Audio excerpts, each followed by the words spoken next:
welcome to a brand new Star Trek podcast. Like, there's not enough of that shit.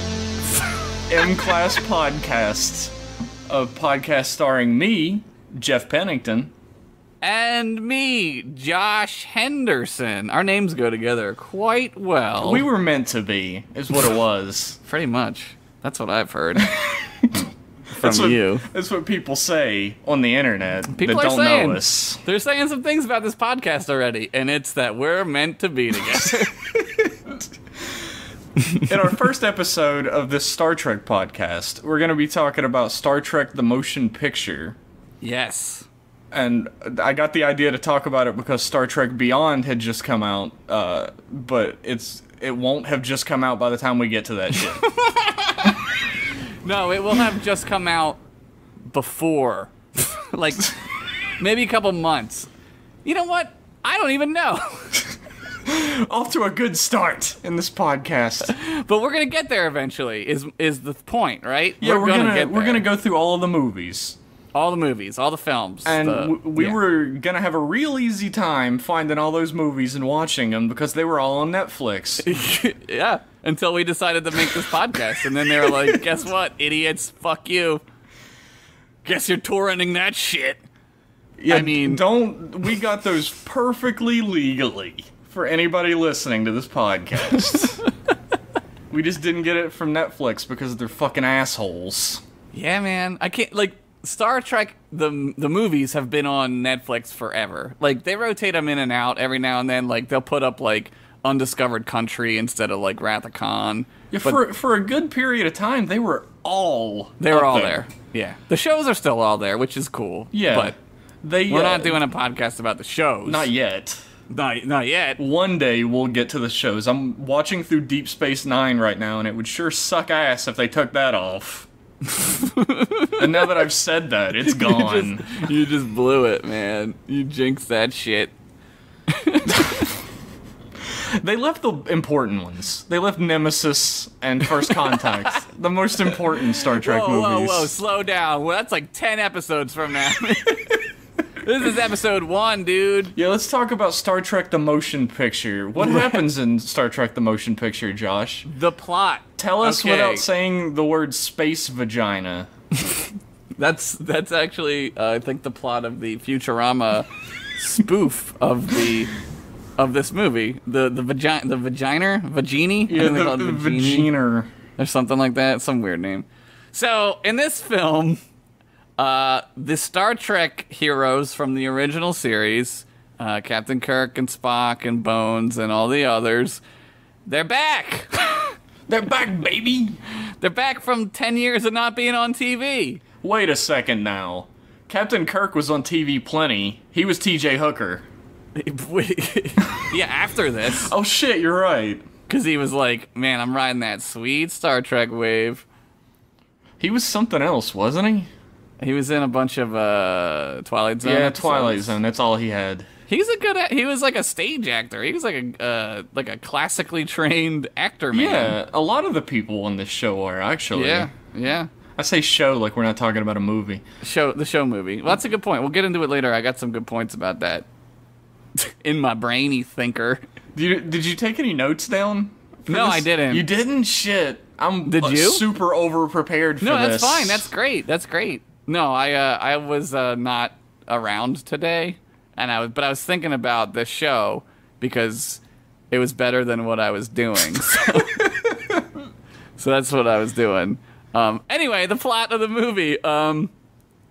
There is a probe, some kind of storm, in space. The Intruder, they call it. The Intruder, which sounds awesome, and it's just fucking everyone's shit up.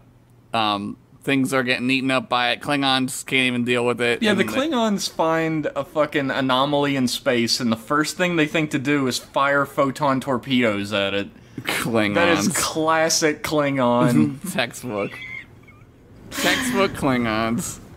So, what happens then? Then it's headed toward the Federation, right? Like, it's headed toward Earth. Like, there's an outpost out there in deep space. Yeah, not a deep space outpost, but one that's in deep space. It's like a communications outpost. And they see it and relay it to the Federation, and they put the newly refit Enterprise back into business. The Enterprise. Yeah, they retrofitted it or whatever. It's all new, brand new looking.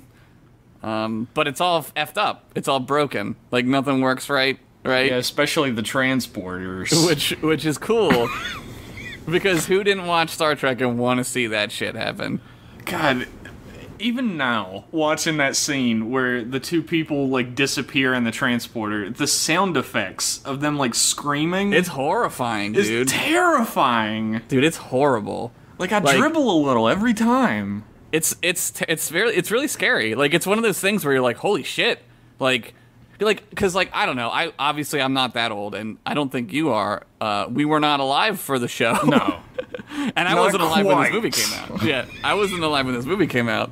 So, to put this movie in sort of a context for, like, new Star Trek fans, like, this was, like, a big deal for old Star Trek fans, because not many television shows were made into movies in the 70s. Not at all. This is an era when, like, movies were movies and television was television, and they were separate. There was a clear division, and I don't remember any crossover, honestly. MASH. MASH was the movie and then became the TV show. That was more common. It was more common, but that's also like pretty rare. Like that's like Nair did the lines cross between movie and TV back in 1979, right? Right. Let alone a 60s science fiction show that was canceled after 3 seasons. It was like a cult show that was like only popular with like basement dwelling weirdos, and they were not the main audience for shit like they are now. Yeah, and basement dwelling weirdos back in 1979 were actual basement dwelling weirdos. Oh, like, yeah. They were like, they didn't go to school and talk about Star Trek. Like, that didn't happen. You'd end up with your face in a toilet pretty quick. Yeah, swirlied. Those were the days when nerds were swirlied like they were meant to be. Alpha, beta. Yeah, nerds back then were how, like, cartoons portray nerds now. That's actually how they were. Yeah, that wasn't a fake funny thing. That was real. It was like real bullying. It was like real sort of like discrimination. Kids died. It wasn't like, oh, he said I was a nerd and, like, called me gay or whatever. It was like, they took me outside and shot me, and now I'm in a coffin. Because I liked Star Trek a lot. He's right, man. He's right, everybody. This is exactly what happened in 1979. I am definitely not exaggerating at all. This is 100% how it was. So this was, like, a big deal, right? Like, they made a movie about Star Trek, and Star Trek, even in 79... was very popular. I'm gonna say that this movie got made because Star Wars was made. I mean, obviously. Yeah, it was diving back into the old standbys. Like, what do we have that can compete with this? How about Star Trek? It's got the same word in it. Right. And a lot of this too was like what Lucas would later do with the prequels. He was like, well, now I can, you know, the Paramount and Star Trek, whoever, you know, Gene Roddenberry was like, we can make this look like how I thought it was. Yeah. Because in the 60s, like, that shit is, like, bad. Like, it's bad TV, because it's just what it is. Well, there's, like, the thing is, the movie wasn't even the first idea. They were going to do, like, a Phase 2 series. Yeah. And then Star Wars hit it big, and they were like, holy shit, movies about sci-fi can be profitable now. Right, we can make money. And so they changed everything around. They were like, all right, you got like 1 year to do this fucking movie, this super huge sci-fi movie. And Roddenberry had pretty obviously just seen 2001: A Space Odyssey. He loved it. You can tell, because, my God, there's a lot of shit porn in this movie. Oh my God. Like, the first reveal of the Enterprise is like 38 minutes long of the still flying around it. When you watch it, for the first time, like, even when I saw this movie for the first time, like, I was appreciative of that. Like, it was cool, you know? And I can only imagine, like, what Star Trek fans thought about it then, to see the Enterprise, like, look like it did. We take it for granted now because everything looks like flashing lights and shit, and everything's fancy and computers and shit. But, yeah, this was, like, a big deal. Like, this was, like... people got to see the Enterprise, and man, did they fucking show that shit. Like, oh yeah, they were going all out on this one. I mean, critics at the time, their biggest complaint was that there was more special effects than there was acting in the movie. If Star Wars is like the Playboy of science fiction, fantasy, like space movies, then this movie is like the Hustler. It shows everything. They are spreading those lips open. They're space lips. Dude, the Enterprise just spreads its nacelles, and there's just 15 minutes of it just showing you its space pussy. Like, it was very appreciated. I mean, that's like a long scene or whatever, and I guess I'm skipping ahead real quick, but there's a scene later on where they finally, like, penetrate the intruder's energy field. Yeah, it has like a storm around it. It kind of looks like the storm from like Mad Max, right? Like it's like that. It's like a big wavy storm thing made out of like 80s effects before 80s happened. And they fly into it, and then they fly over top of the intruder itself, and that scene takes legit 11 minutes. Yeah, it's forever. Of them slowly panning over top of it, and I'm a very patient guy. I love 2001: A Space Odyssey. It's a great movie. Yeah. I like went and got like a soda, made a sandwich, and came back, and it was still going on. Yeah. Yeah, man. It's yeah. I don't know. That's probably the thing that this movie is most known for, right? Like, it's I'm gonna say it's a very good Star Trek movie. Oh yeah. We'll talk about more like of the plot, like, so like the crew has to fix the ship, and they're on like this deadline to go find whatever's going on. There's some new members of the crew, right? There's two, yeah. There's two. Bald Sinead O'Connor. What's her name? Was that her name? Ilea. Yeah. Ilea. Who is a Deltan. Rest in peace, Ilea. Dirty South. Yeah, Aaliyah's in this movie. She's a Deltan. A Deltan, yeah. And they're like, sort of like pre-Betazoids, right? Like they're kind of... Yeah, they have like... They're not explicitly called psychic, but they have that like I'm a weirdo psychic thing about them. Yeah, they're highly empathic, they're kind of intuitive, sort of. Yeah, and our other new character is Decker, who gets fucked over for the entire movie and is a great big whiny bitch about it. Yeah, that guy, that actor, he deserves it, because I think he like molested kids. Oh my god. Yeah, I don't remember his name. I had the IMDb If it's not true, it's true now. It's true. I believe it's true. Maybe I'll get a cease and desist at some point, but I think it's true. He was on that Jesus-y show. You're gonna have to narrow it down. Bible Man? Bible Adventures for the Nintendo? Was that the one? Was he Moses in that one? He was Moses. He was Moses. His name is Stephen Collins. Okay. Did he diddle children or not? Yeah, I'm gonna stick with it. You know what? Yes. IMDb. They don't say that. They don't have the year listed and said diddled children on IMDb. They haven't done that yet. That year. Seventh Heaven. He was the dad on Seventh Heaven. I knew he had a face I just didn't like. Yeah, he's got one of those faces, and in this movie, he's the commander. Yeah, he's the captain to begin with, and then Kirk rolls in, and he's like, "I'm the captain now." Yeah, because he's an admiral, and he's like, "Fuck you, I'm the captain. I'm taking over," and he takes it real good. Yeah, he does. I love how a lot of the movie is spent like being like Decker's like, "Don't do this, Captain Kirk," and he's like, "Who's the captain, motherfucker? Dude, it's not you anymore." Yeah, Captain Kirk kind of is like a douchebag. He really is. Like, I wrote down in my notes that only I took. Our introduction to Kirk is just him being a dick to a Vulcan. Yeah. Classic Kirk. Yeah. No, he's like, I'm getting back in the game and no one's gonna stop me. It's like when your like dad gets Tinder and you can't stop him. Like, he's gonna use Tinder. Like, Kirk's gonna take the Enterprise back. Like, that's he saw that shot of it just spreading into the cells, and he was like, I'm getting in on this. I actually wrote down, Kirk stares at the Enterprise like a teenager stares at RedTube. Dude, that's great. That's great. Like, he just has this look on his face like, I'm gonna fuck that ship. Yeah, he loves it. Dude. It's his one true love. Yeah, yeah.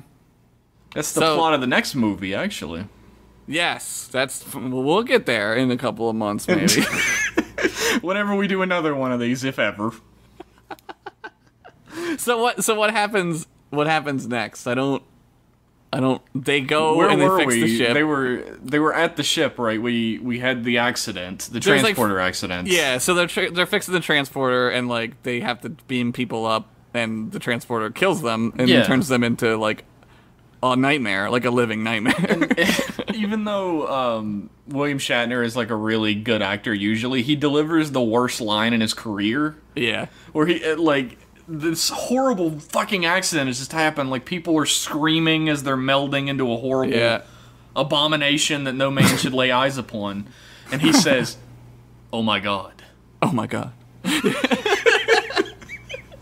Like, dude, I don't know. I think it's great. It's a great scene because it's like, I don't, to my knowledge, there's nothing like that in any Star Trek, before or after. I mean, they fuck with the transporter, and sometimes you get turned into a ghost, but you never die. Like, you don't turn into a fucking flesh golem or anything. You're not the Fly. Like, you're not Jeff Goldblum. Like, it's a little out of place though that like that scene happens, and then like not the next scene, but it's the one after when like they're like two people are to beam aboard or whatever, but one of them is refusing to beam, and Kirk just like beams Bones on fucking against his will. Yeah, and Bones like, looks did you not just see what happened? Bones looks like he was hanging out with Jack Kerouac. He's like fucking hippie. Like, he looks like a fucking like beat poet, and he's wearing like a tunic. He looks like Barry Gibb from the Bee Gees. He does. He looks like Barry Gibb's like weird uncle who they had to give like a backstage pass. He looks like to. Barry Gibb does now. If he anybody looks like Barry aged, Gibb's dick.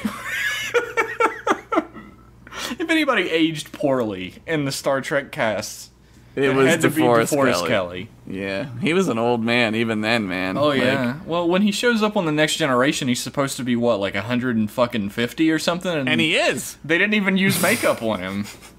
They actually put prosthetics on him to make him look younger in that episode. They put prosthetics on him to prop his dead body up. Oh my God.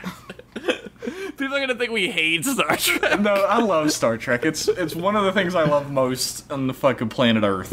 It's great. It's a great. This movie is great. I don't know.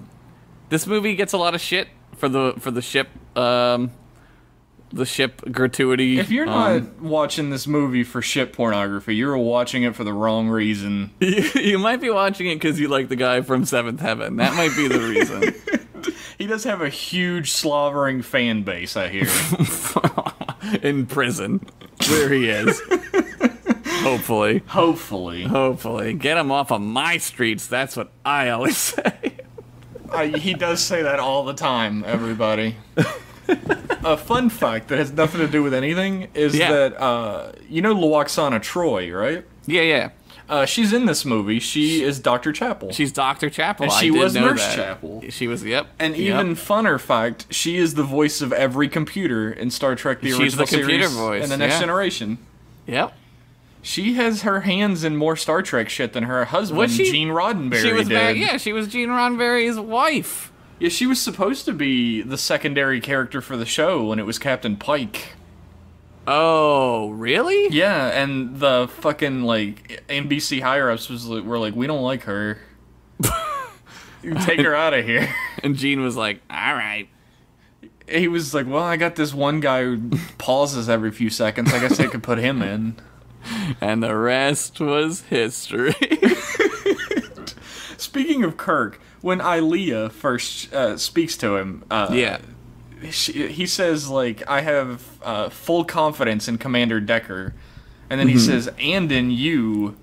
And she says, my oath of celibacy is on record. Yeah. Immediately.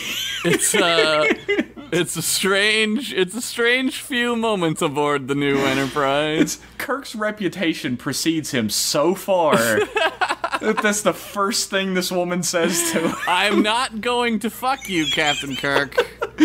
Don't say anything nice to me ever, because I'm not putting out. I'm not doing it. I don't want to hear it. Kind of have a thing for Decker, though, because I heard he likes kids. Oh. So I'm going to shave my head and look like a toddler.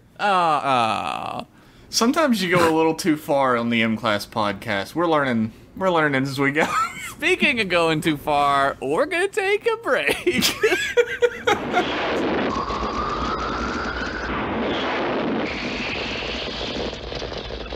Travel forward with us, 300 years into the future, to confront the greatest mystery ever to threaten mankind. We are aboard a huge starship called the Enterprise. This is the return of Captain Kirk. An alien object of unbelievable destructive power is less than 3 days away from this planet. Mr. Spock. I offer my services as science officer. Dr. McCoy. Scotty. And joining them on their mission, Commander Will Decker and Navigator Ilea. I'm sorry. That you left Delta 4? Or that you didn't even say goodbye? So, Ilea, the Deltan, is a big player in this movie. She's on the fucking poster, even. Yeah. Sort of. But we'll get to that. Yeah. So, they have to go into the cloud, which takes forever. It is an 11-minute long scene of very slow panning over really, really awesome practical effects and miniatures. It's cool. It's not 11 minutes cool. It gets old. Yes. It is the one part in the whole movie where I was like, can we just fucking hurry this up? Yeah, this movie, I don't know how long it is, but I think it it would be 2 hours and 12 minutes long. It would be an hour and a half without all the ship crap. Oh, yeah. I doubt it would even touch that, honestly. But at so they get a warp, right? And then they hit like a wormhole or something, right? Yeah, that seemed a little gratuitous to me. They needed something to do. It was to show that the engines, like the warp drive, was fucked up. It created a wormhole instead of dropping them into warp space. Yeah, it didn't. Yeah, so which would come in handy later if they knew how they did that. Because wormholes are like way faster than warp drive. Yeah, but at this point there was no such thing as like a stable wormhole, so you'd get shot out wherever. You don't know where the fuck you're going. You might get this. Well, they almost get destroyed too. Yeah. So here's the thing I wanted to say about this movie and like the reboot films. I feel like, and I'm not trying to get into it too much. That's not the subject of this podcast. It's not, but I am talking about this film specifically. Okay.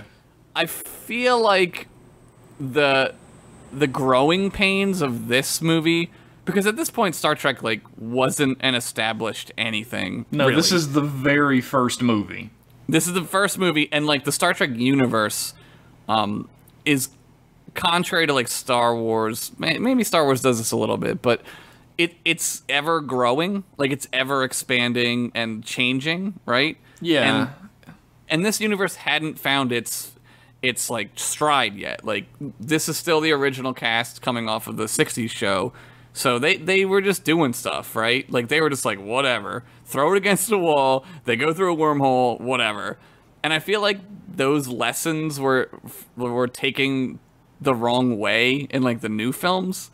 Because I noticed a lot of weird sort of similarities. Well, those lessons were completely ignored in the new films. I really doubt that J.J. Abrams or anybody else has really even spent any time watching the old movies. I don't know. Like I feel like he maybe watched like the part with Ilea and Kirk and where she's like, I'm still celibate. Like I feel like that was like a thing he watched and he was like, oh, we'll put that in. Yeah. Kirk's a slut. Kirk's gonna stick his dick in everything. Yeah, that's his only character trait. He's gonna fuck an alien, right? Like that's like a thing. But also just sort of like obviously, like, do you remember like the trailer for 2009 Star Trek? Yeah. The first one where it was like the ship being made. Like I loved that trailer because it reminded me of this movie. Like it reminded me of like, oh, there's the Enterprise. Like there it is. Like they're making it. That's great. It was a weirdly quick reveal in the actual movie, though. It felt like it was even slowed down in the trailer. Yeah.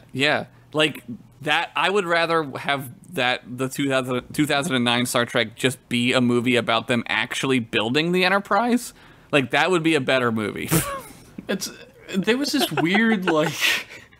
I agree. There was this weird, like, need to quasi-please old fans by connecting it to the previous timeline and shit. That's completely unnecessary, and it gets dragged out all the way to beyond. Well, it's unnecessary, and they don't do that. Like, they don't connect it. It's not sort of gonna like appease anybody either. It's like we're wiping out everything that was in that other universe. It's a cop out. Honestly, like in my opinion, I know my opinions of these movies. I know people are like they're great, whatever. They're terrible. But I feel like this movie has like an excuse because like they didn't know what they were doing, and like I guess that's not an excuse, but like they didn't find their footing yet. You know. And there's, like, a lot of, like, production interference in this movie. Like, apparently the schedule for making this movie was fucking, like, nightmarish. Yeah. A lot of times they only had one take, which explains, like, my God. Yeah, You know? It explains that. It explains the filler. I mean, basically, it's just filler. It explains why Bones walks onto the deck and off, like, 4 times without saying a word during the flight the flight scenes. Yeah. There's a lot of stuff in this movie that's kind of awkward. Like, line deliveries are just kind of strange, or stuff happens that makes no sense. Like, it's like they came back for the Hall of Fame game and nobody played football for 10 years. That's exactly what this is. It really is. And they're like, what do we do? Like, what are the plays? Like, I don't remember. And there's one moment that specifically made me laugh, and I felt bad for laughing at it.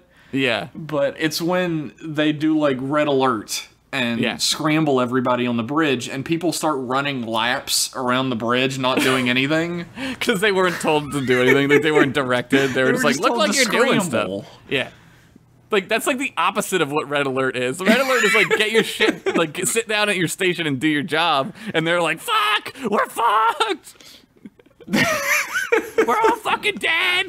That was weird line choices as well, to have them scream "we're fucked" over all the actors talking. That was a little weird. That's really... I never noticed it, but you make that point. It's true. I never noticed it. I was always like, yeah, that's what I would say. So they float over top of what we come to find out is the V'ger. The V'ger, yes. And we find that out because once they're close enough to it, it sends like an energy probe inside that electrocutes everybody's favorite character, Ilia, to death. I'm gonna add that sound effect in. Just cut yourself out and put it in over top. It'll be perfect. That's so much work. I'm not doing that. I foresee a lot of put this in, and then it's just not in at all. It's not coming. Sorry, guys. So it electrocutes her, and then she abducts gets her. murdered. She gets like murderized. It takes her data. It doesn't take like her. Yeah. She gets obliterated. Right. And Decker looks just directly at Kirk right after, like a few seconds after, and says, "I told you so." And Kirk's like emotional, and he's like, "Oh my God, she's dead." And Decker's like, "I fucking told you, Kirk. I knew this shit was gonna happen, Admiral." I feel like Decker should have been the one to show emotion in that scene. Yeah, because he and her are a former item, right? In the movie. There's a lot of emphasis put on that as well when they first show up on the ship, and then for a while it doesn't matter. But it comes into play once, I think it's after they're inside the V'ger thing, right? Yes, yeah. It sends in a probe in the shape of Ilia. So it's like an android, right? Yeah. It's like a... And Decker still really wants to fuck it. Yeah, he's like even more, like weirdly, when I was a kid, I was like, he like likes this version like way more than he liked the real one. Like this dude loves robots. He's a robosexual. Yes. He's all in it for the robo nookie. Which comes into play at the end of the movie. Yes, it does. I wrote down in my notes that the Ilia probe has the nicest gams I've ever seen on a probe before. You said scratch paper before we started the podcast, and now you're I'm throwing 84 gams? years old, Josh. Are you my grandfather? My grandfather fought Hitler, and I don't think he said gams as much as you do. I might be, Josh. I might be. I'm younger than you are, you old fuck. I'm like the DeForest Kelly of this podcast. I'm like 150 years old. He's a corpse we propped up, and we're just moving his mouth, and... I'm like Weekend at Bernie's DeForest Kelly. She's got nice stems. She's got some good legs. And you can tell that because she's wearing the tiniest bathrobe, like a child-sized bathrobe. That's why Decker's all about her. That's why Decker likes her, yeah. I just wonder how they kept from showing the panties in every scene. Like, how is that back possible? then they didn't. There was, like, no rules. It's like the Carrie Fisher thing. Like, Carrie Fisher didn't wear a bra, and she was like, don't they have fucking bras in outer space, George? And he was like, actually, you know, because he's like, whatever. I'm just saying, we probably don't. We probably don't. The Clone Wars, Like, that was what he would say then.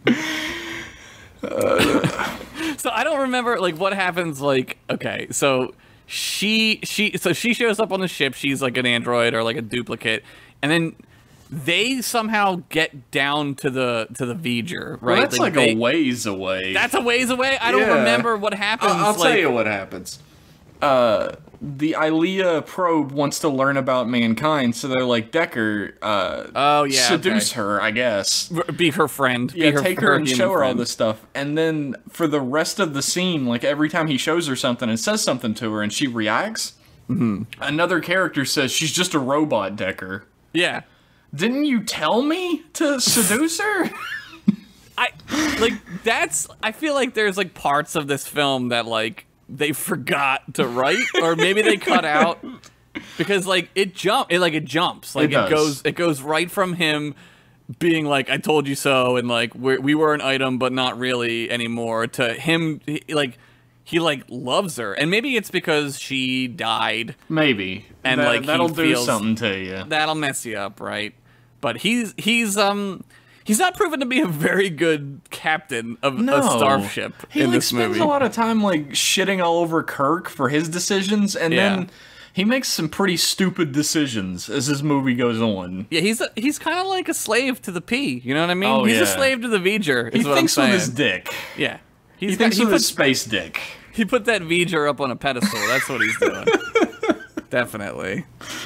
So they're inside the V'ger, and Spock has some sort of weird, like... And that takes like 100 years, right? Like, they float down in spacesuits. Oh, yeah. They, like, walk down. Like, they don't use a transporter. They, like, float down to this thing. Well, like, Spock does it first. He, like, has some sort of weird connection with it. So he's not even on the mission to begin with. We skipped that.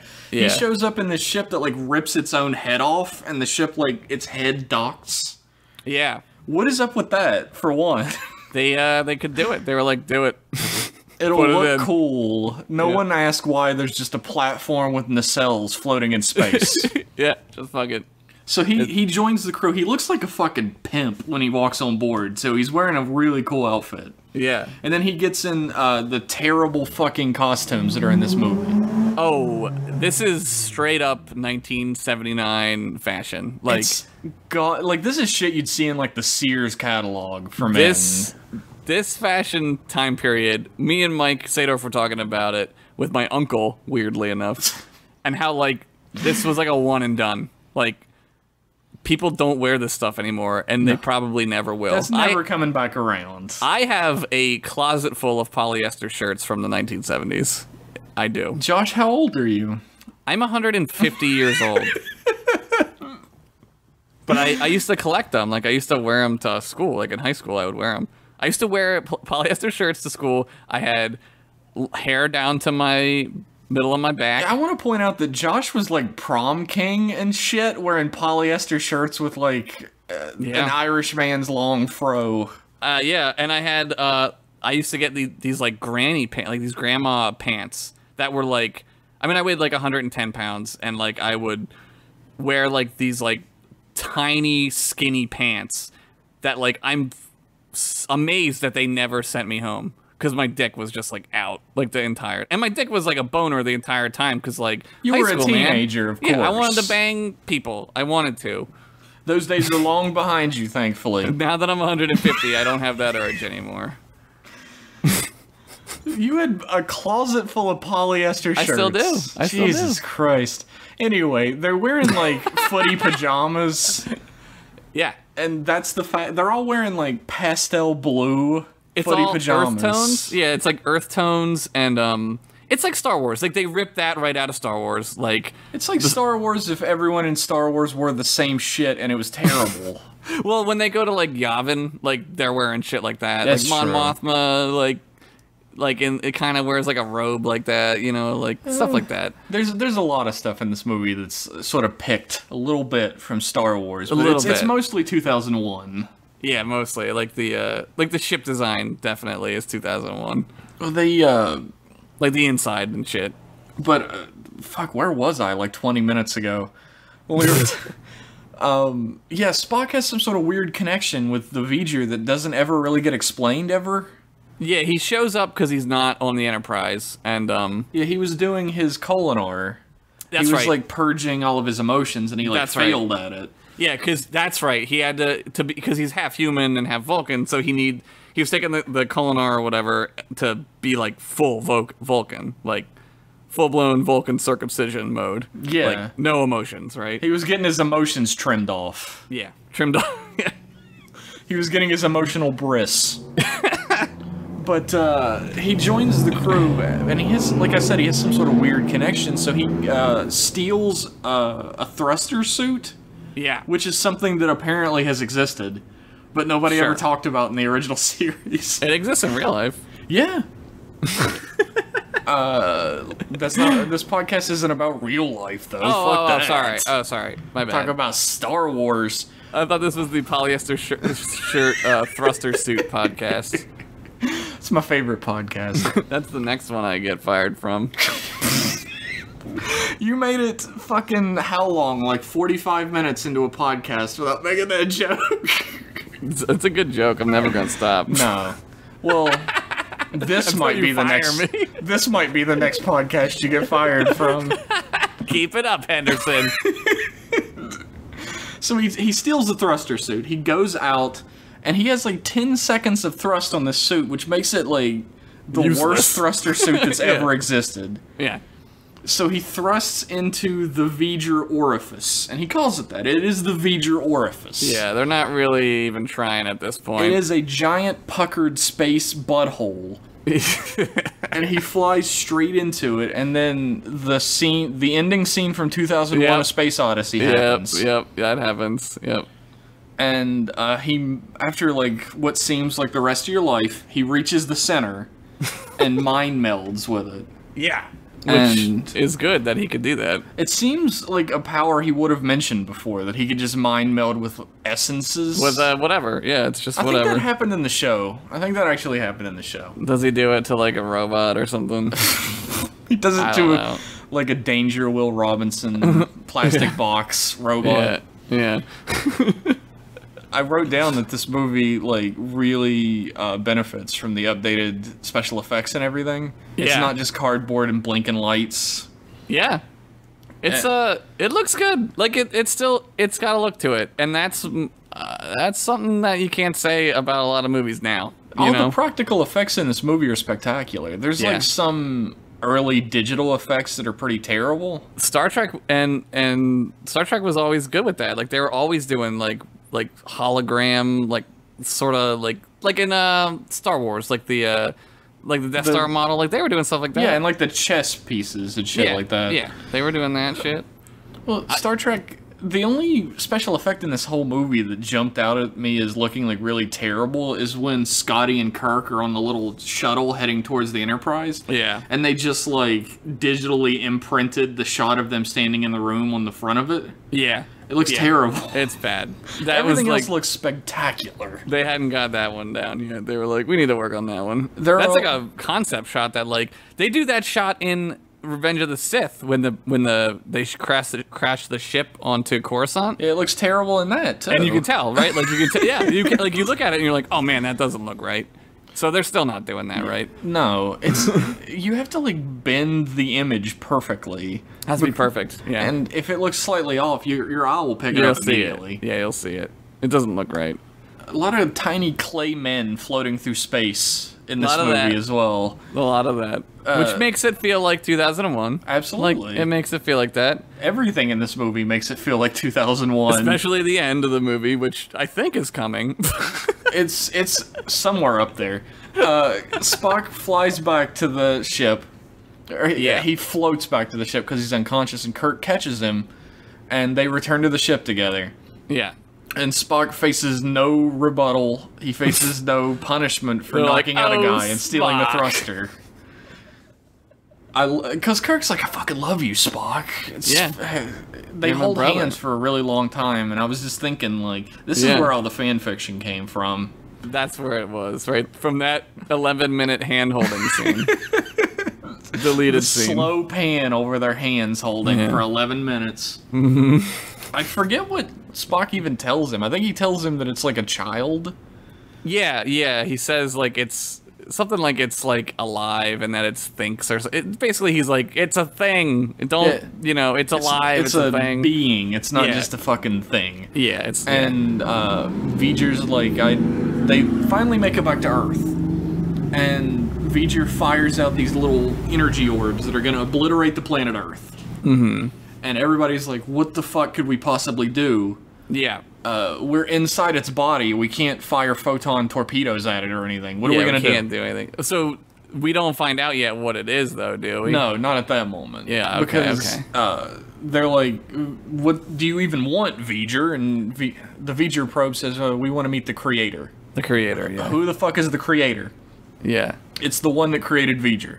Who's V'ger? It's the one the creator created. It's all in a fucking circle. Loop, this logic loop. Yep.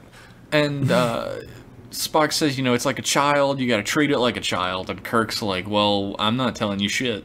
I know the answer, and I'm not telling you. Yeah. The only way we'll tell is if you take us to V'ger. And then there's a really, really long, slow panning scene. Yeah. Where they go to V'ger, and then they get down on the ground. Mm-hmm. And walk across this really fucking awesome looking matte painting set. It is cool looking. It looks amazing. I want that as a wallpaper where they're standing in the bottom corner and you can see all the way to the end of it. That's cool. It's so fucking sick. And they make the long walk and they find out that the V'ger is the Voyager 6 probe. Yes. From the 70s. Which was shot, 3 or 4 years prior? Something like that. To this movie being made? Because the script of this movie was originally supposed to be like a TV episode for the Phase 2. Yeah. And it got rewrote into the movie, rewritten anyway. Yeah. Which you can tell because not a lot goes on in this. Yeah, that was the biggest complaint that like critics and audiences had about it was that there's not really much that happens in the movie. But it's a Star Trek movie. Like there are Star Trek, like that's like some of the most Star Trek ass shit ever right there. Absolutely, this movie is a Star Trek episode as a movie. The other movies are like Star Trek. They are Star Trek. The other movies are, but they don't touch the same ground that the TV show is on. Yeah, yeah. They're trying to be a movie, and they put in more action and more suspense and stuff, but this is straight out of the old show. Yeah, this is like, it's just ripped right out of it, and I think that's why this movie, for me, like, holds up well, because, like, this feels like Star Trek. Like, the solution... So, like, the solution to the problem isn't shoot a big spaceship with a small spaceship, or fight it. Like, they like, think their way out of it, which is what Starfleet does, right? Like, absolutely. They're scientists and explorers. They're not military grunts, like... And that's what the new movies do, right? Entirely backwards. Starfleet is a military for some reason. So much so that they're wearing like Hugo Boss Nazi outfits, and it's like, what the fuck?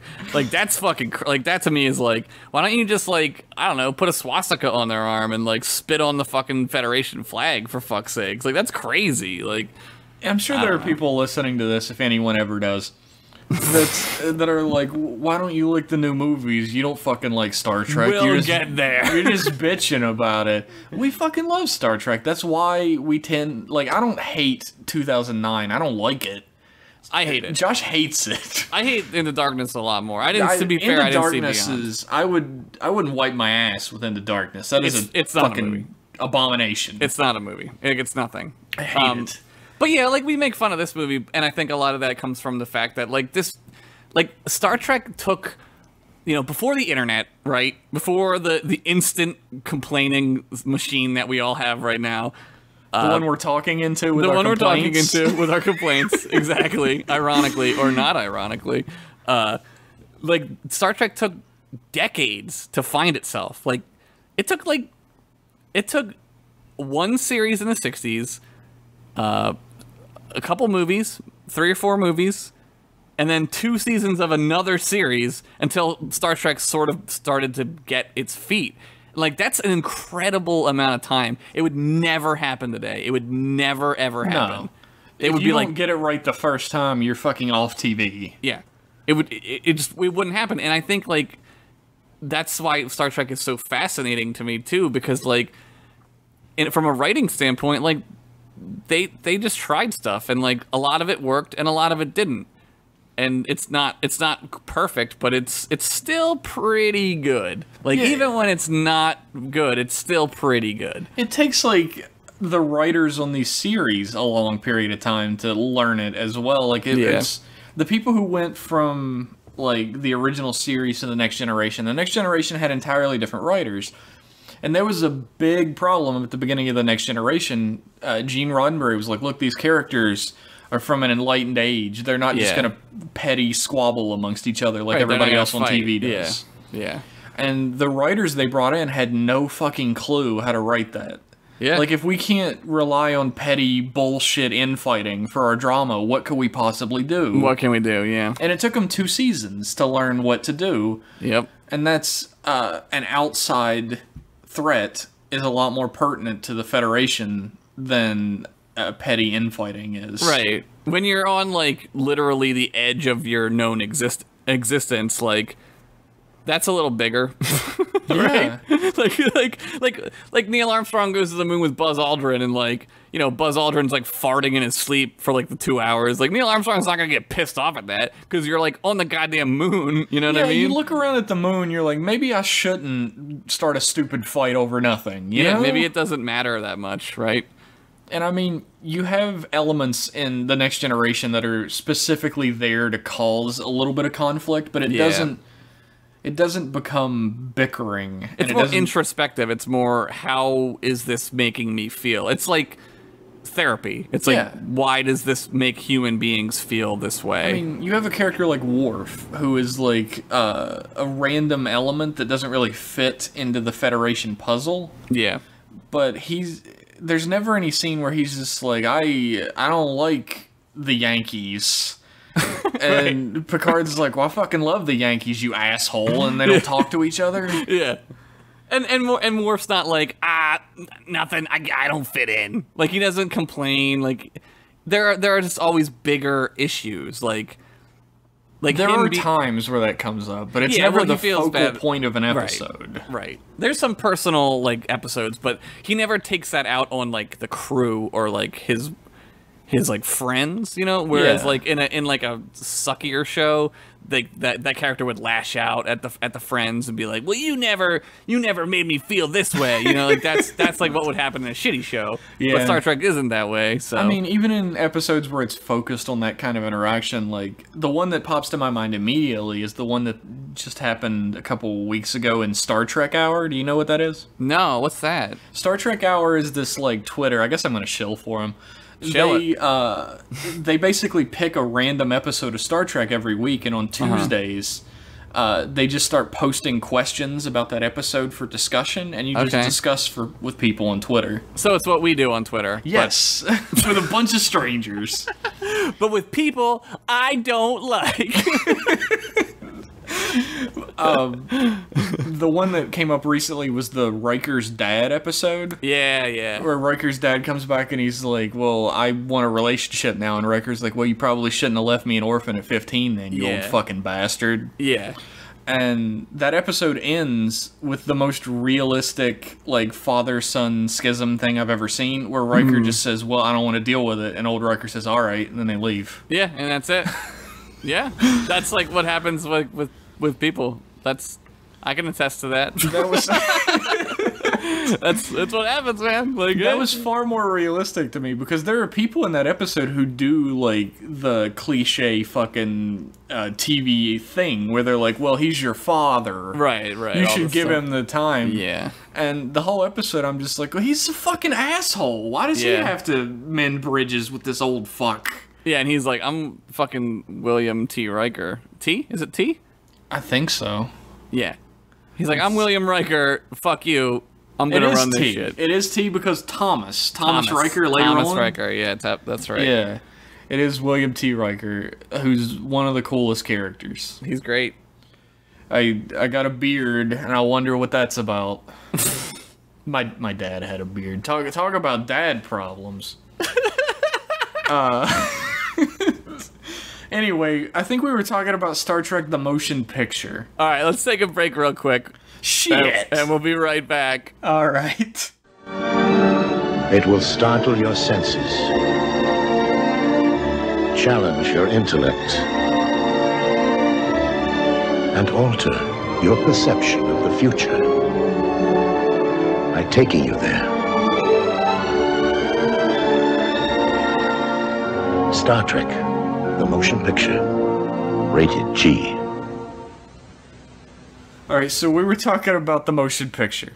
Mm-hmm. We were not talking about the Next Generation. Riker. Not at all. Not for 1 second. That didn't happen for half the podcast. Nope. So they find out the V'ger is the Voyager, and it wants to send its information back to the Creator. However, Voyager has gained sentience and wants to trap its Creator so that it can fuse with it. Yes. Which... now we're getting into some, like, pseudo-religious territory, which Star Trek's pretty good at doing, in a science fiction-y way. It's never, like, shoved down your throat, either. It's never, like, the moral of the story is never God is great, right? Or anything. God's a real person. Yeah, whatever. It's just, it's always, an allegory, an analogous tale to maybe what, religion is thought of, right? Ooh, I like that. You're using like $10 words here. $10? I'm full of $10 words. That's actually, something I'm else an old man would say. That is exactly, dude. You are you're like my pop-pop, dude. I might be. Oh shit, time travel. The Voyager probe wants to join with its creator, and Kirk is like, we're your creators. Here's the code. Yeah. He has Uhura look it up. Uhura does something in the movie. She looks up a code. She looks up the computer, code on the computer, yeah. And she gives it to him, and the Voyager's like, no, I want to join with the Creator. Mm-hmm. And that's the end of that. I gotta do it. And Kirk's like, well, no. Yeah. And then Decker, who's also there, says, well, I'll do it. And Kirk's like, are you fucking crazy? And he's like, well, I want this just as much as you want to be on the Enterprise and be captain. So I guess there's that parallel. I want to fuck this robot just as much as you want to fuck the Starship Enterprise. You love your machine, I love my machine. It's a pretty close parallel when you think about it. Except for one of them gets turned into a living god. Yeah, the Decker joins with the V'ger probe that's shaped like his dead girlfriend. Joins with, in quotes. Yeah, well... It's like the beginning of Quantum Leap, if I remember. It's exactly like the beginning of Quantum Leap. He's it's like the same special effect, even. He's in that wind tunnel, yeah. And later on, Scott Bakula would be Captain What's-His-Face on the show I don't like. Captain Archer on the show that you're gonna watch. Eventually, that's the last one we'll get to. There's no movie for that one, though. Hopefully, I'll be dead by then. Well, if I keep talking like that, I might be. We are very old. So everything starts exploding for some reason, right? Yeah. And I guess they have to run away really fast because, one, there's a big explosion, and two, the envelope of oxygen that the V'ger opened is probably not going to be open very much longer. Yeah. So they get in the Enterprise, they leave the space butthole. Yeah. And they fly out, and then everybody sits around like, that's a good job we just did. We did it. Everyone is totally fine. Everyone Dude, there. everyone is totally fine with Decker. Captain Decker, a captain in the fucking Federation who, like, it takes, like, years to become a captain. They're just fine with that. He's done. He's, I think is there a narration at the end where they explain, like, what happened or something? Like, isn't there, like, dude, there's something. In the version I watched. Somebody's like, oh, he's like in a different realm now. I think it's Spock. He's like, he's in like a different. The whole thing that Voyager wanted was to know what was beyond our universe. Yeah. So joining with a human being was supposed to be able to like expand the horizons and go into different universes and shit. Yeah. So they go to a different dimension, essentially, right? And is what we would say now. Yeah, keep in mind, this is the Voyager probe. Right. Voyager 6. It's like your phone in your pocket is like 1,000,000 times faster than the Voyager probe. Yeah, the Voyager probe knows 9 numbers and can put them in different sequence. That's it. It's a shitty calculator, is all it is. And they shot it into space, and they shot it around Jupiter, and it just flew into space forever. And it's still out there. It's going. Like it's not out there anymore. It attacked the planet Earth with orbs. Oh right. Well, we haven't gotten there yet. It's not 2280 and what's his face yet. from Seven Heaven gave up his life. He gave up his life when he touched those kids. Oh no! Don't do it. Don't be touching kids. If you learn any lesson from M Class Podcast, it's don't be touching children. Don't do it. Just don't. So the thing that makes me laugh though is that they're like, we did it. Yeah, yeah, they're happy. They're it's like the end of an episode. Like they didn't know how to like end the movies yet. Like this is what I mean. Like they didn't have that sort of sense of like mission accomplished but sadness. There was bittersweet episodes in the series, but for some reason they just didn't do that in the movie. They thought I think that they thought, and I don't know, but I think that they thought that since this is like the first one back and they didn't know if there was going to be another one, they didn't, you know. Yeah. That they had to end this on somewhat of like a high note, you know what I mean? Like it had to go out with them sort of on top, and we did it, and we saved Earth, you know. Even though, like, maybe they did. I don't know. Like, who knows what the V'ger's gonna do now? Yeah, if the V'ger is in a different dimension outside of ours, like, I don't know. That shit could be like Dr. Manhattan, just make you explode. A fun fact that's not related to anything. Did you know that in DC Comics right now, the universe was created by Dr. Manhattan? I didn't know that, but that is stupid. Yes, it is, isn't it? There was this big mystery. We had to explain that one, I guess. There was this big mystery, and Batman found the comedian's smiley face button in a cave. Oh my god, with the blood splatter on it, and he was like, huh, what does this mean? And then it was like, at the end of Watchmen, when Dr. Manhattan was like, I'll go create my own universe, he created the DC universe. Comic books are just out of ideas, man. I love comics, but Jesus Christ. Well, doesn't Spider-Man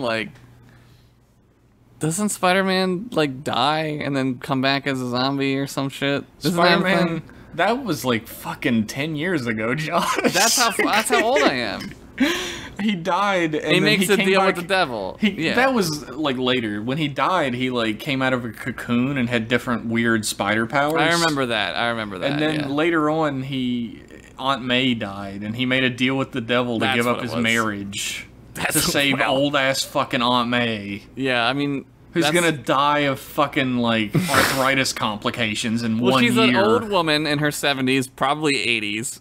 So her heart has like 2 ticks left in it, because old women die from heart disease like all the time. Well, the whole point of it was Joe Quesada, the editor-in-chief, like hated his fucking wife. Yeah. Oh, so he want to get divorced. Yeah, he lived vicariously through Spider-Man. Well, you could just get a regular divorce and not make Spider-Man shitty. Yeah, Spider-Man was shitty for a real long time. There was a couple good things, and then like it started to get good again, and then they were like, actually, Dr. Octopus switches brains with him, and Spider-Man gets murdered. And Dr. Octopus just lives in his body, and nobody knows. So a good segue would be, as stupid as you think Star Trek is, read mainstream superhero comics. there are always more stupid things. It's been like 10 years since I followed mainstream superhero comics. They used to be pretty good. Well, you don't have to anymore, because like you can just go watch the movie that comes out every year, or maybe 2 movies that come out every year that They're are getting like worse every time. This is like a whole other podcast, by We the can't way. get into that. This is like a whole, I don't know if people are ready for that one yet. The movie is over. We get to the happy ending. Yeah. Decker fucks his robot wife in another dimension. Fucks her into another dimension, Damn. which is crazy. He was holding off for a real long time. I guess he was pent up. So was she, celibacy oath, man. Yeah, she just didn't want Kirk to fuck her. That was just a line, you think? You think she was just... That's something that like frustrates me about the new movies. Yeah. Since we're just segueing left and right. Yeah. Something that frustrates me so much is like the characters got boiled down to their like most essential parts. Yeah. And for a lot of characters that makes sense, like Sulu's Sulu. Action Man. Yeah, sure. And Chekhov is like Kid boy. kid child. Yeah, he's like And Scotty Robin. is like problem Scottish accent. Yeah. And problem solver McScottish accent. Kirk is just like asshole. Yeah, he's just a He's dickwad. horny asshole. That's Yeah. his personality. And Well, that that's is- what they do. That's I think, you know, again, like we're not at 2009 yet, but like we're in 1979, right? we're in 1979, so we're a little bit behind. But like the Deltans, right? Like they're a species that were made up for this movie. Like Yeah. they were never in Star Trek prior, and I don't know if they've ever been in Star Trek since. I don't even think there are Deltans in like the MMO. There might be, but like that's saying something. We don't talk about the MMO on this Well, podcast. everything's in the MMO, man. Like that shit is like Yeah, you can play They'll- as a fucking Gorn in the Yeah. MMO. yeah, it's crazy. So like I feel like some of those lessons from this movie were used in 2009. Like what's the first alien you see in Star Trek 2009? It's that weird bug-eyed lady. And it's like, what the hell is that? Like what is that? Yeah, it was just a random species, and that's Random. something you and I have talked a bunch about, is that they have all these fucking species that they could put in these movies. Put 'em in. as background characters, and you never see any of them. Put a fucking Andorian in there, man. Like put something in. Like, Andorians founded the fucking Federation. They're They're the one of the yes. founder peoples. founding world. Tellarites, Andorians, Vulcans, humans. You don't put see 'em fucking in. Tellarites ever, though. Yeah. There's a little bit in the original series, and then you don't see them again until Enterprise. Yeah, I was gonna say, you know where you see them? Enterprise. They look really cool in Enterprise. They are actually pretty cool in Enterprise. There's all this like They're fun. there's all this like speculation that Star Trek was like high fantasy in space. Oh, I've said that a million times. Yeah, I've There's said elves. that too. There's There's elves, orcs. there's dwarves, the Tellarites. Yeah, the Tellarites. There's orcs, the Klingons. There's dark elves, the Yep, there's Romulans. dark- There's yes. goblins, the Ferengi. Yep. There's It's- zombies, the Borg. There's Yeah. it's what it is. That's It's really so what it is. awesome, though. I fucking love that. It's great. We actually like Star Trek, if you're listening to this part. If you're listening to the rest of it, we made a lot of jokes, but that's because we both like comedy in a podcast. There was a time, nobody remembers this time except for us 150-year-olds, but there was a time when if you liked something, you were able to make fun of it. Yeah, that's true. That seems like a foreign thing now, but people who are, I'm going to say, well-adjusted, who don't have self-confidence issues. I don't know jack shit about this, Josh. Well, those people, they're able to make fun of things and be comfortable making fun of the things that they love. Oh, yeah. I know you know this about me, and we know this about each other. That's why we wanted to do the show. We both love Star Trek a lot, and we both know a lot about Star Trek. Like, We've devoted, like, way too much of our lives to the series. A sad amount of Like, time. an amount that, like, people probably shouldn't know about. Yeah, like an obsessive amount of time. A lot of time. But making fun of something you love is, like, it's just as natural as breathing to me. You're not making fun of it, like, in a mean way. You're just, like, it's how you enjoy something. Yeah. You get a little bit of extra enjoyment by like pointing out the silly stuff. Right. And Star Trek has a lot of silly stuff. It's a lot of silly stuff. So would you give this podcast an M class rating, or a D class rating, or a K class rating? Or J? Yeah, leave a fucking comment about what class rating you would give this Planet podcast. Look up the planetary list and see what those mean. Look them up. I wonder if there are people who actually listen to a Star Trek podcast who are like, I don't know what the fuck that means. I'm a normal person, so... I'm sure there are normal people. I don't know any of them, but there's I'm probably sure people like listening to this podcast who don't know shit about Star Trek. They're just like, I like Josh on Continue. Well, sorry to disappoint you. What's an Andorian? The movie... High fantasy? You're a bunch of idiots. What is that, some Dungeons and Dragons shit? Sort of Shannara. I don't know, I'm just naming fantasy things now. I remember I heard a lot about that on that podcast you had about. Stranger Things. I watched all of that. I haven't finished it, so shut the fuck up. It's pretty good. I really liked it. It's pretty good so far. I'm enjoying it. I'm on episode 6. I'm going to go off a little bit on that show. I'm going to go off on a little tangent here about Stranger Things. Not going to give anything away. Should I cover my ears? No, I'm not going to. No.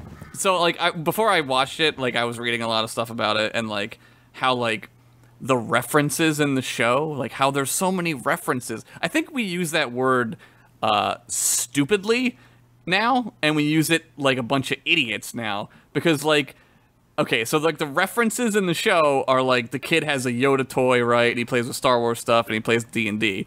So those are references? So all of the things that kids did in 1983 are now references. Well, there's a shit, even though like, the show takes place in 1983. Let's play a game with our listeners, Josh. Okay, let's play. Go to your favorite wiki. Like, your fandom wiki. Like, anything. Go to the fucking, I don't know, like Star Trek wiki. Sure. And pick any article that has anything related to the color blue or fastness. Yeah. And scroll down to the trivia section. And I will bet you $3 million fucking dollars that Sonic the Hedgehog is mentioned in that trivia section as being referenced. Yeah. Yeah.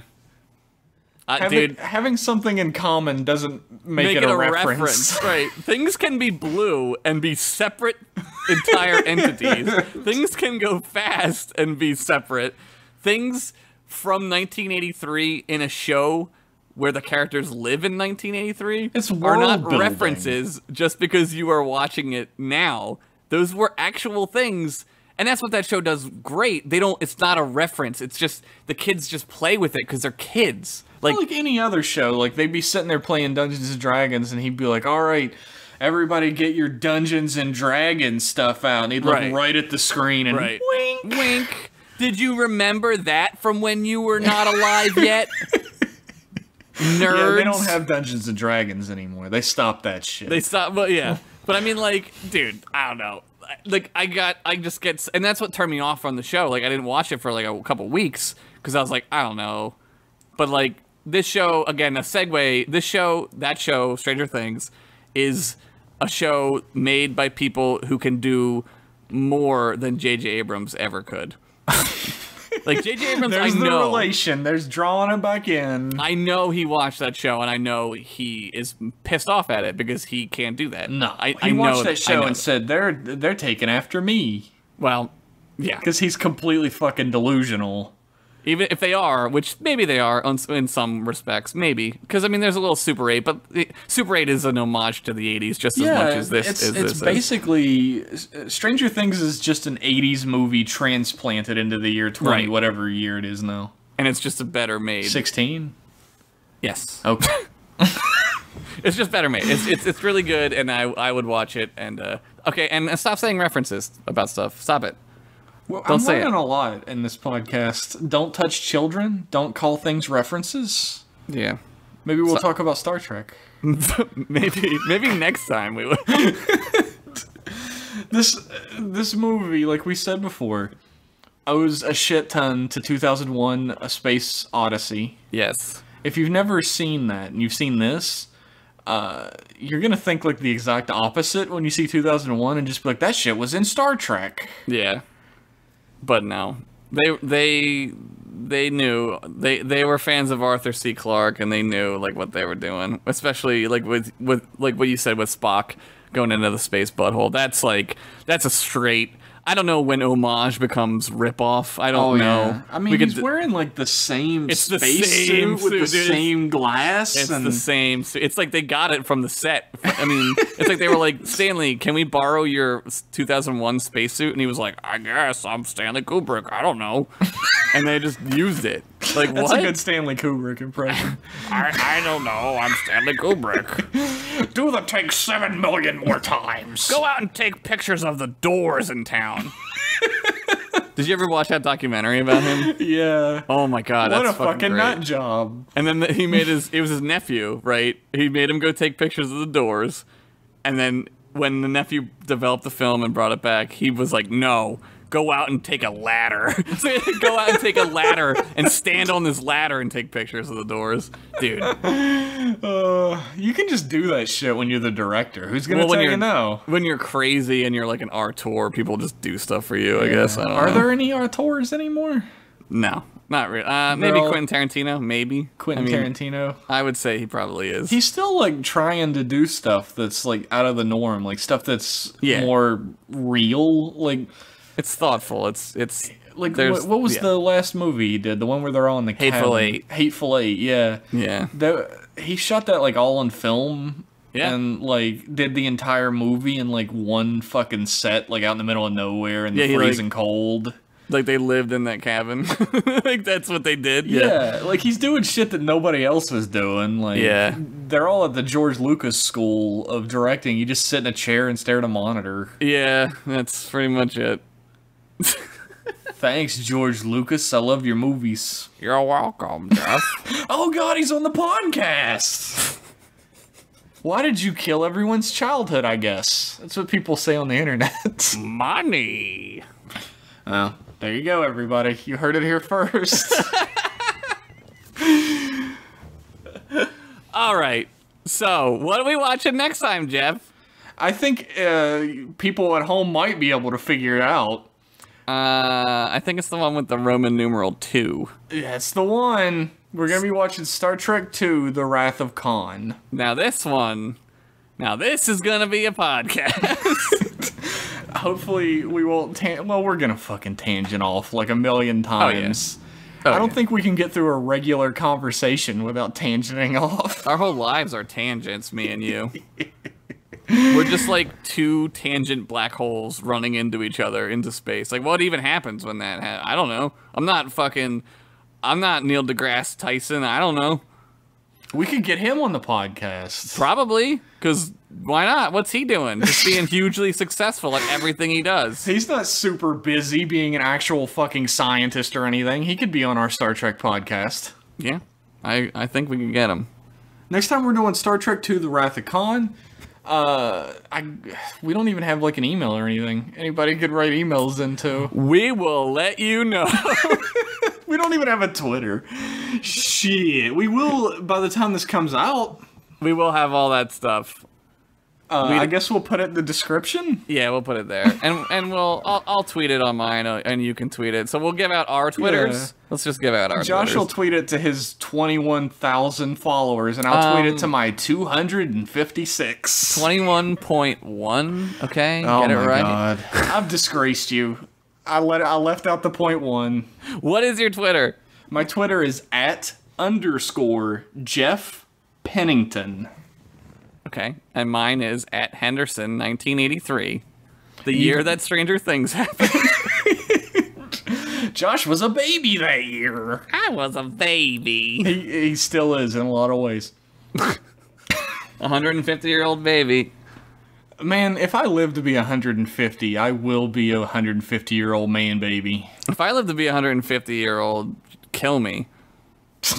I don't want to live that long. You heard it here first, folks. Unless we get cool lasers and stuff. What if you get to be like a robot? Oh, I would definitely do that. People talk about that all the time. They're like, in the future, we're gonna have like cyborg upgrades and stuff. Yeah, and man. We'll be able to put our brains in robot bodies, and people are like, "Oh, that sounds horrible." Do you want to learn math? Just learn it. Just plug it in. What Okay. world do you live on where being an awesome robot sounds bad? A shitty one. That's a shitty, backwards-ass way of thinking. The Prime Directive would state that all life is sacred, even cybernetic life. There was a whole episode about that, actually. Yeah. Hugh. That one? Or are you talking about the I'm talking about the Data episode. The Data episode, yeah. Where Data gets put on trial for being an appliance. Yeah. That's a good one. That's a good one. We should have talked about that. Maybe next time. Maybe in 300,000 episodes of M-Class Podcast. Thanks, everybody, for listening, if anybody did. Thank you for listening. If this ever actually comes out, who knows? We could both get struck down dead by a V'ger orifice. That would be an issue. The podcast that never was. Oh, I've been on a few of those. Oh, see you later, everybody. Bye, everybody. Bye.